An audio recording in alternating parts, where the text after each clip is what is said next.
اچھا، ہم عوام کے اندر اس طریقے سے دینی جماعتوں کی محبت نہیں دیکھتے. یعنی اگر میں جماعت اسلامی کی بات کروں، الخدمت فاؤنڈیشن کی بات کروں، لوگ اپنے بچوں کو فری پڑھوانا بھی چاہیں گے، وظائف بھی لینا چاہیں گے، ساری چیزیں کرنا چاہیں گے، ایک حد تک ووٹ بھی. لیکن ہماری عوام بھی تو اس طریقے سے ووٹ نہیں دیتی جس طرح خدمت لیتی ہے.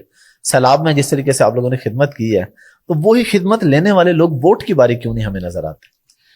دیکھیے، اگر آپ یوں سمجھے کہ لوگوں کو ووٹ اور نوٹ میں وہ نہیں ہے، یعنی وہ فرق نہیں کر سکتے، حالانکہ ووٹ نوٹ سے زیادہ قیمتی ہے. بالکل. وہ نوٹ کو قیمتی سمجھتے ہیں کہ اس پر تو میں نے محنت کی ہے، پسینہ بہایا ہے، وقت لگایا ہے، اس لیے یہ چور ڈاکو کو نہیں دینا چاہیے، یہ دیانتدار کو دینا چاہیے. اور پوچھتے ہیں کہاں ہیں وہ جماعت اسلامی والے، تاکہ ہم اس کو فلسطین کے لیے دے دے، کشمیر کے لیے دے دے، یتیموں کے لیے دے دے، بیواؤں کے لیے دے دے، کمزوروں کے لیے دے دے، معذوروں کے لیے دے دے، بچوں کو پڑھائیں اور ملک کو آگے بڑھائیں.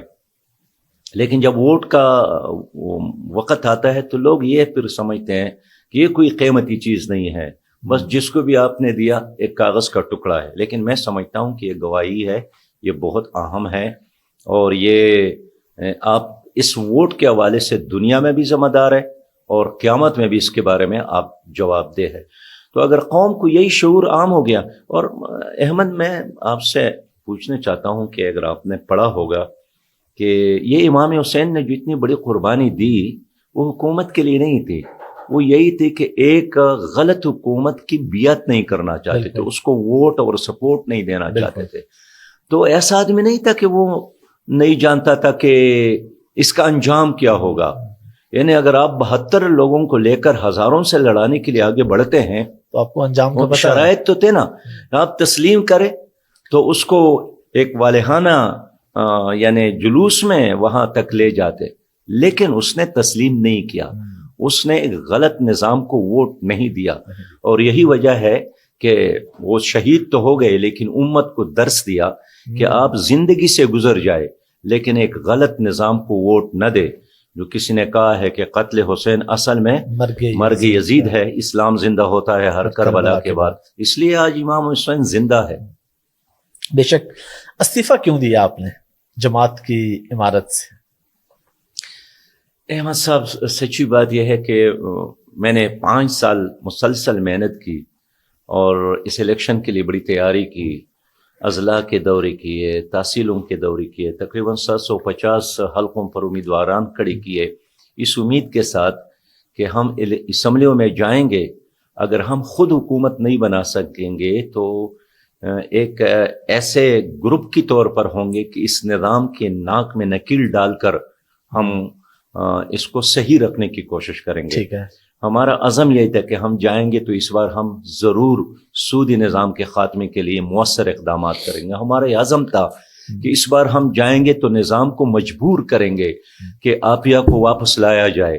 ہمارا یہ خیال تھا کہ اس بار ہم جائیں گے تو ہم یہ جو پروٹوکول کلچر ہے، ہماری اپنی حکومت نہ بھی ہو لیکن اس پروٹوکول کلچر کو یوز کرنے والی حکومت کو ہم مجبور کریں گے کہ چھوڑ دو، غریب قوم کا پیسہ اپنے پروٹوکول پر خرچ نہ کرو.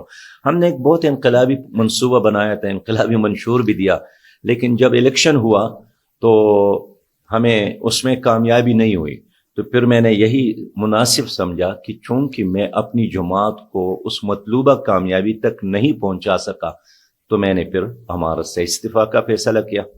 لیکن اس میں آپ کا تو قصور نہیں، ہم پہلے بھی بات کر چکے ہیں، جب چیزیں پیچھے سے طے تھیں، آپ ایک اچھا کام کر رہے ہیں تو آپ کو نہیں لگتا کہ آپ کو کام کرتے رہنا چاہیے؟ جس طرح ہم پہلے بات کر چکے ہیں، اس میں آپ کی ذاتی کیا غلطی آپ سمجھتے ہیں؟ آپ وہ تو سب جانتے ہیں، فیصلے کہیں اور ہوئے، جو خود الیکشن لڑ رہا ہے وہ اپنا ووٹ ڈال کے اس کا ووٹ نہیں مل رہا، تو اس میں امیر جماعت اسلامی کا کیا قصور؟ دیکھیے، اگر ایک طالب علم بہت محنت کرتا ہے نا جی، اور محنت کرے اور رزلٹ اس کے مطابق نہیں نکلتا ہے تو طالب علم پریشان تو ہوتا ہے. تو میں بھی ایک طالب علم کی طرح بڑی تیاری کی اور رزلٹ ویسا نہیں نکلا. تو اگر آپ مجھے کہتے ہیں کہ آپ کو پریشان نہیں ہونا چاہیے تو یہ ایک فطری عمل تھا. میں ضرور پریشان ہوا، میں نے بہت محسوس کیا، اور مجھے اپنے پہ زیادہ اس کارکن پہ ترس آ رہا تھا جس نے دن رات محنت کر کے، اس لیے کہ ہم دیکھیں ہمارا جو کارکن ہے وہ لینڈ کروزر والا نہیں ہے، وہ بنگلے والا نہیں ہے، اس نے اپنی تنخواہیں جو ان کے بچوں کے لیے رزق کی صورت میں اللہ نے دیا ہے اس کو کاٹ کر ہمارے الیکشن فنڈ میں جمع کیے. ہمارے بہت سارے لوگوں نے کسی نے 1 مہینے کا، کسی نے 2 مہینے کا. تو آپ خود اندازہ کریں کہ لینڈ کروزر کا مقابلہ ہمارے دوستوں نے موٹر سائیکل پر کی ہے، سائیکل پر کی ہے، پیدل چلا ہے، بے شمار ہزاروں کارکنان نے. اس کے ساتھ جب یہ کچھ ہوا تو اس کا اثر تو مجھ پر پڑنا تھا، اور اس لیے پھر میں نے کہا کہ شاید میں ان کو مطلوبہ منزل تک نہیں پہنچا سکا. آگے ہم دیکھ رہے ہیں اس الیکشن کے بعد خاص طور پہ کہ جماعت اسلامی ایک بڑی سیاسی جماعت ابھر کے سامنے آ رہی ہے اور مزید آئے گی. عوام میں مقبولیت بڑھ رہی ہے. جب ظاہر ہے کوئی ظلم ہوتا ہے تو ظلم کے خلاف پھر لوگ اٹھتے تو ہیں. اس بارے میں آپ کیا دیکھ رہے ہیں اور آگے آپ کے کیا عزائم ہیں، آگے آپ کا کیا منشور ہے جماعت کا، کس طریقے سے آپ اس کو لے کے چلیں گے؟ مجھے قیوم نظامی صاحب کی بات یاد ہے. وہ پیپلز پارٹی کے فاؤنڈر رکن ہے، جی، ذوالفقار علی بھٹو صاحب کے ساتھی ہیں. انہوں نے کہا کہ ہم نے تو غریب اور کسانوں کے لیے، دہقانوں کے لیے پیپلز پارٹی بنائی تھی، لیکن اب میں سوچتا ہوں کہ جو ریئلٹی ہے وہ جماعت اسلامی ہے، غریبوں کے لیے، کسانوں کے لیے، دہقانوں کے لیے، اس ملک کے مظلوموں کے لیے. اس لیے کہ اگر میں بات کروں حقیقی جمہوریت کا تو جماعت اسلامی میں ہے، یہ ان کے الفاظ ہیں. اگر میں بات کروں غریب آدمی کے درد کا محسوس کرنے والی جماعت اسلامی ہے. اگر میں بات کروں کہ آدھی رات ایک مظلوم کی آواز پر لبیک کہنے والی جماعت اسلامی ہے، تو اس نے مجھے بارہا کہا کہ آپ ریئلٹی ہے. اب اس ریئلٹی کو ہماری قوم جتنا جلد تسلیم کریں گی اتنے اس قوم کے بلائی ہے، لیکن ہم مایوس نہیں ہیں. اب دیکھیں، میں نے فجر کی اذان دی اور لوگ مسجد نماز پڑھنے نہیں آئے، تو لوگ اذان دینے والوں کو تانا تو نہیں دے سکتے کہ آپ کے اذان پر کیوں نہیں آیا. ہم نے اگلے فجر کے وقت پھر الصلاۃ خیر من النوم کا نعرہ لگانا ہے. تو ہم نے کل پھر اپنی قوم کے پاس جا کر یہی بات سمجھانی ہے کہ جن کو آپ لوگوں نے ووٹ دیا ہے یہ تمہارے مسائل حل نہیں کر سکتے، اس میں اضافہ کریں گے.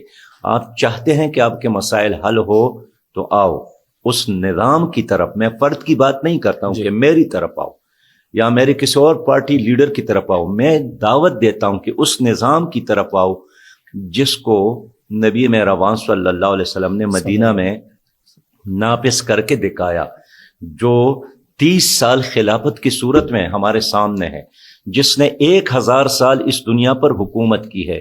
آج بھی اس میں آپ کے تمام مسائل کا حل موجود ہے.